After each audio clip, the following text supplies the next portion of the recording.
বাপ, চিনা দরকার ছিল যাকে, চিনলেন না তাকে। হায় যুবক, বন্ধুকে চিনলা না,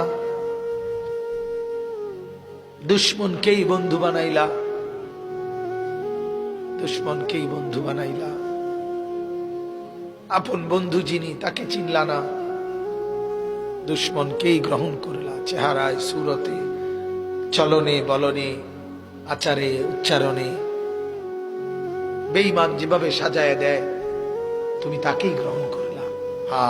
নবী পাক সাল্লাল্লাহু আলাইহি ওয়াসাল্লাম নফল নামাজে এত লম্বা সেজদা করতেন।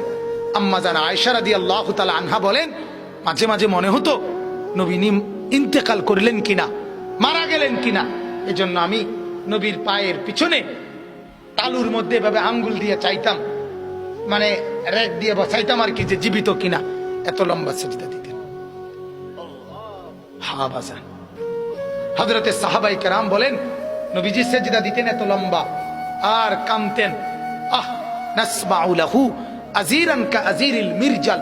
সাহাবীরা বলেন, চুলার মধ্যে, ডেকচির মধ্যে পানি বসাইলে পানি যখন উতরাইয়া ডকডক করে, গরম পানি ডকডক করে না, এরকম ডগবগে আওয়াজ যেভাবে করে, আল্লাহর নবীর কলিজার কলবের ভিতর থেকে আমরা কান্নার এরকম ডগডগে আওয়াজ শুনতাম।